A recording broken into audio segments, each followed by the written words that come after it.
I've written before about the constitutional problems with the Patient Protection and Affordable Care Act, also known as ObamaCare. Yet not to mention the Supreme Court's repeated machinations to make it appear legal.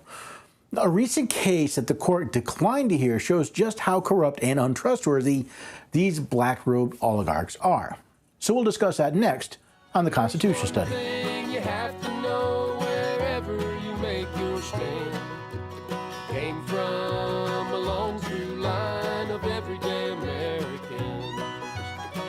Hello there, everyday Americans. Welcome to the Constitution Study.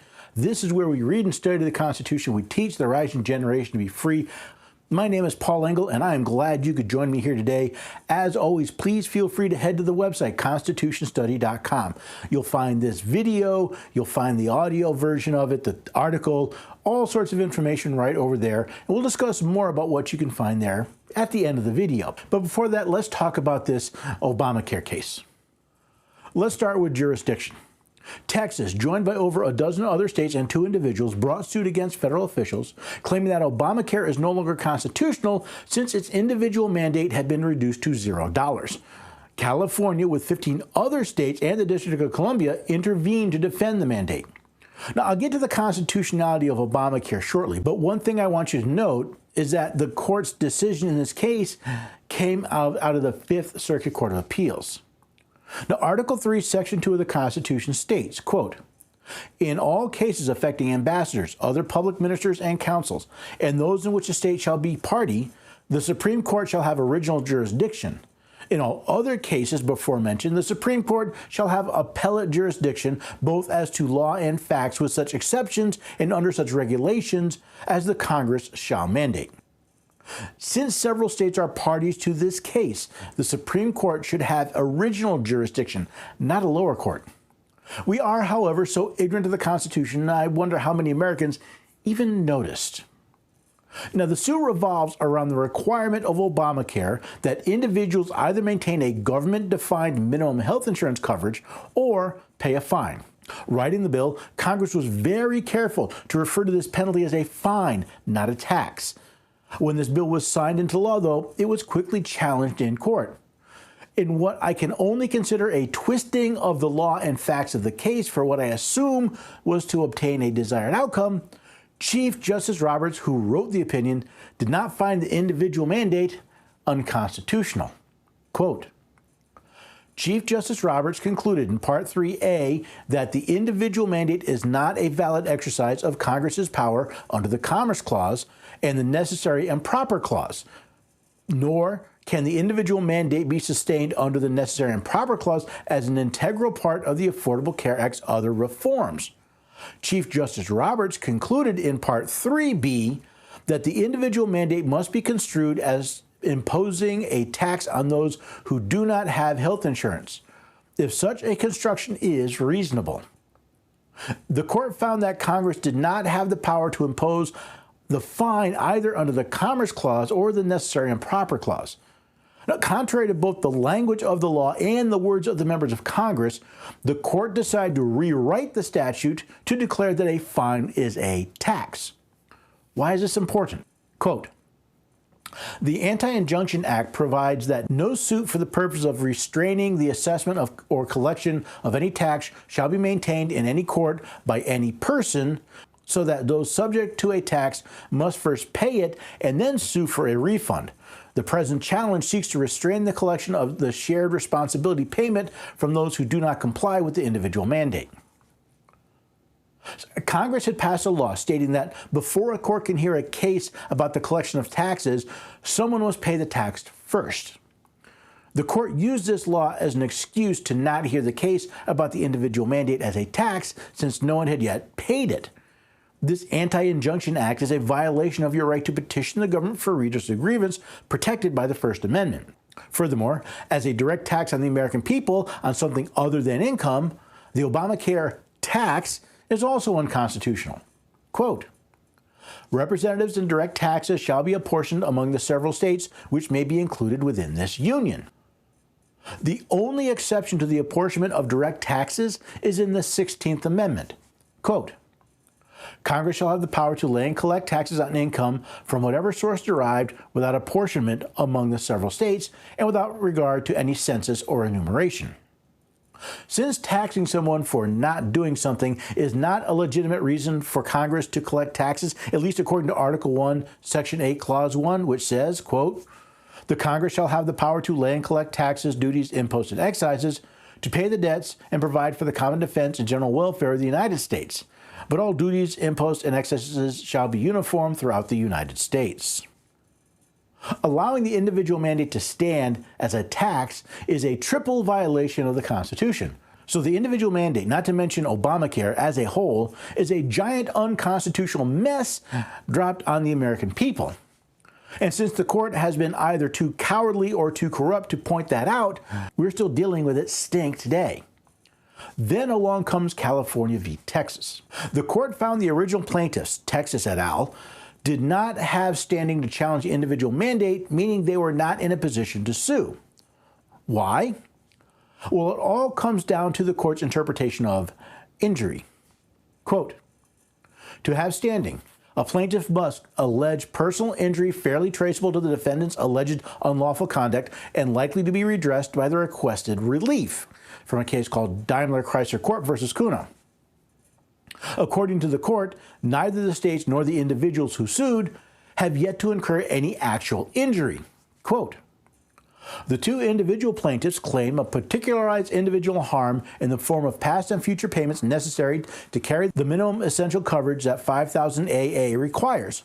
Assuming this pocketbook injury satisfies the injury element of Article 3 standing, it is not fairly traceable to the allegedly unlawful conduct of which the plaintiffs complain." This is based on Allen v. Wright.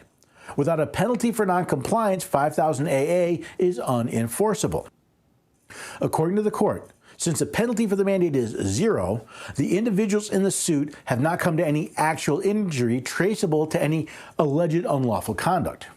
Quote, "Texas and the other state plaintiffs have similarly failed to show that the pocketbook injuries they allege are traceable to the government's allegedly unlawful conduct. The states in the suit claim both direct and indirect cause related to enforcing the individual mandate. According to the court, neither the states nor the individual have shown any injury that can be traced back to Obamacare's individual mandate, Section 5000 AA. Quote, "The states, like the individual plaintiff, have failed to show how that alleged harm is traceable to the government's actual or possible action in enforcing Section 5000 AA. Now, this legal magic trick has been used before, as the dissent will point out. Now, Justice Alito, who wrote the dissent, was joined by Justice Gorsuch. Quote, "Today's decision is the third installment of our epic Affordable Care Act trilogy, and it follows the same pattern as installments 1 and 2. In all three episodes, with the Affordable Care Act facing a serious threat, the court has pulled off an improbable rescue. Now, in the trilogy's third episode, the court is presented with the daunting problem of a tax that does not tax. Can the taxing power which saved the day in the first episode sustain such a curious creature? In 2017, the Congress reduced the tax imposed on Americans who failed to abide by the individual mandate to $0. With that move, the slender reed that supported the decision in NFIB was seemingly cut down, but once again, the court has found a way to protect the ACA. In this suit, as I will explain, Texas and the other state plaintiffs have standing, and now that that tax imposed by the individual mandate is set at zero, the mandate cannot be sustained under the taxing power. As a result, it is clearly unconstitutional, and to the extent that the provisions of the ACA that burden the states are inextricably linked to the individual mandate, they too are unenforceable. Justice Alito then goes on to point out the injuries the states are encountering by enforcing Obamacare, linking it directly to the law. For this reason, Justice Alito would hold that the states do have standing and go on to consider the merits of the case itself. What I found most interesting while reviewing this case is the twisted concept of standing that was used, both by the plaintiffs and the court. I know of no other legal situation where a person is in imminent threat of injury, yet does not have the legal right to defend themselves against it. You may be limited in what you can do, but think of what the court's requirement for standing says. The government can do something illegal. They can threaten you, but until they actually injure you, you can do nothing. It's like saying someone can come to your door and threaten you, but you cannot call the police until they actually hit you. So this idea that you have to let the government cause you injury, not simply threaten to, in order to have your day in court, well, that seems dangerous. Just think of how many illegal laws Congress has passed, but as long as they don't actually apply one of those laws to someone who is willing and able to sue, they can continue to harass the rest of America. But wait, there's more. One thing that seems to have been forgotten in this case, and so many others, is the fact that the states, as the parties to the Constitution, have a right to seek redress if they can show that their creation, the federal government, violated their charter. Imagine you and some friends entering into a partnership agreement. In this agreement, you create a business and set the boundaries for its operation. According to the court, that business can violate those boundaries all it wants, as long as it doesn't injure the partners in a way the court recognizes. Does that sound crazy to anyone else? The 10th Amendment states, quote, "The powers not delegated to the United States by the Constitution, nor prohibited by to the states, are reserved to the states, respectively, or to the people." Now, as I've already shown in the case of NFIB versus Abelius, the court found that Congress had exceeded its authority to legislate, either under the Commerce or Necessary and Proper clauses. Also, as a direct tax on failure to act, Congress violated both Article 1, Section 2 and Section 8 of their charter, the Constitution of the United States.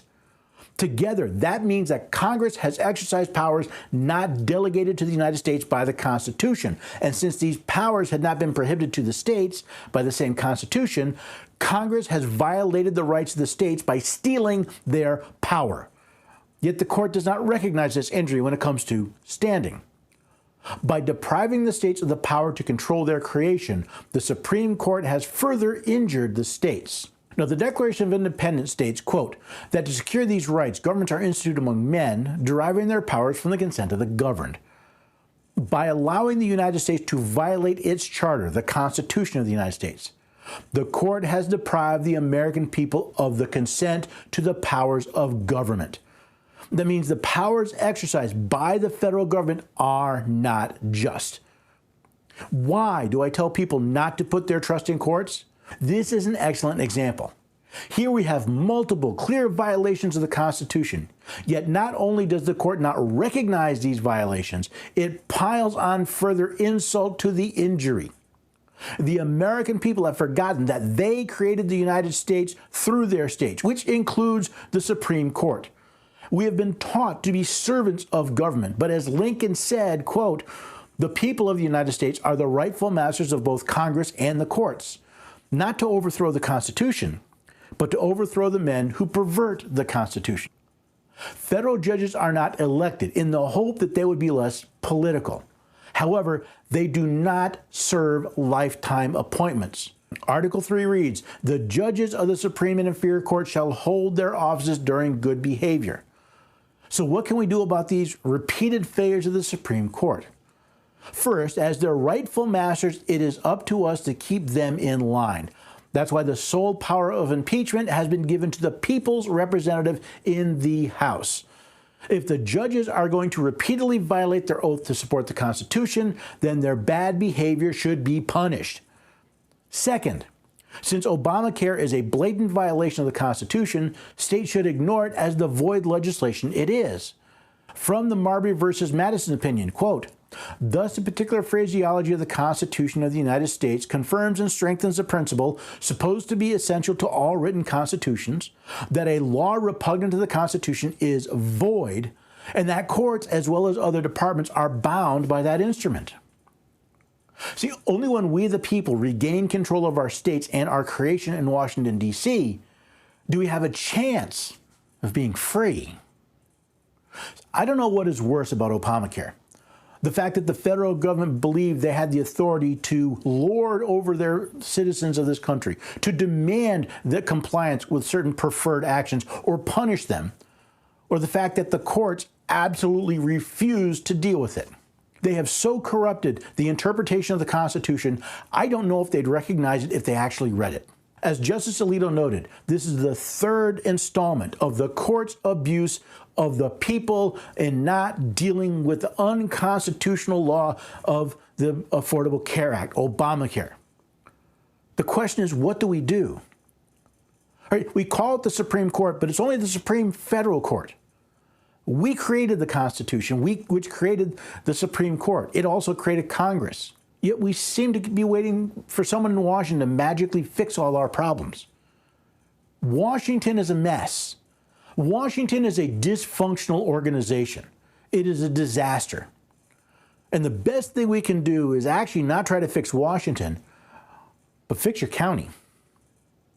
See, if you go to your sheriff, if you go to your county boards and you demand that they follow their oath to support the Constitution or fire them and hire someone else, well, at least you've got some local protection.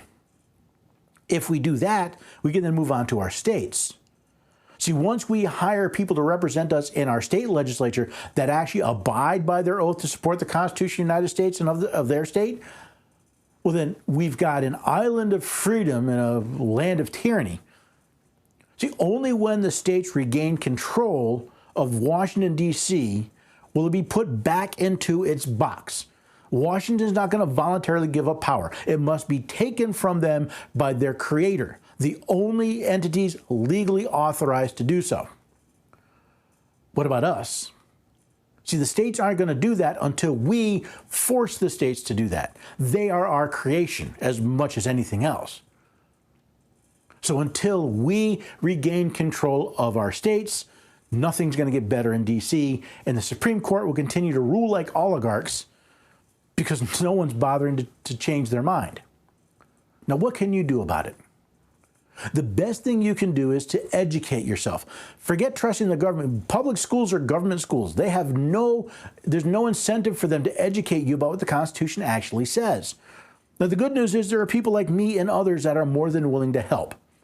Head to constitutionstudy.com, find this and other articles, use them, read them, study them, share them with friends and family.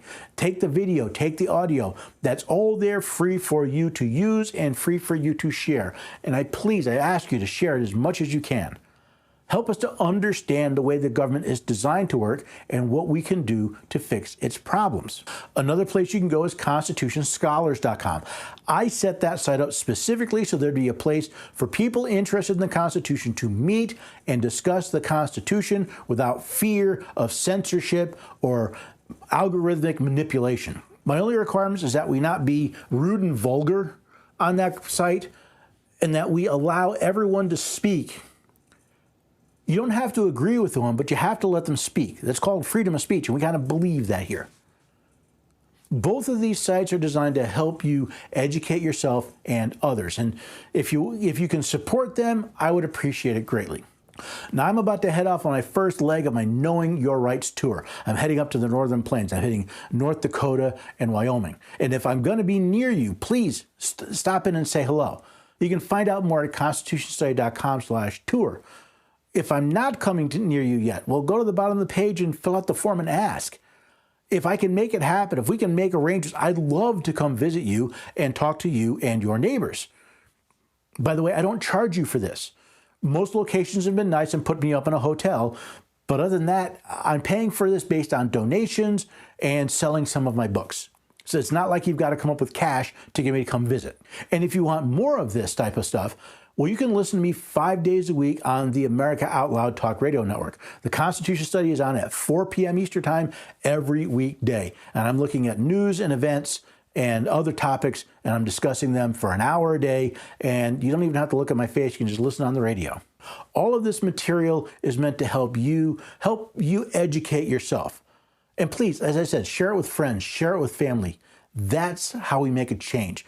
The only way we regain control of those that are abusing the Constitution is if we educate our neighbors to understand what their role is and how they are expected to exercise it. When we start vetting our employees in government based on their oath of office rather than the party they're a member of, well, then we can once again be the land of the free and the home of the brave. Hopefully, you'll also want to join me here next time for the Constitution Study. You have to know wherever you make your stand came from.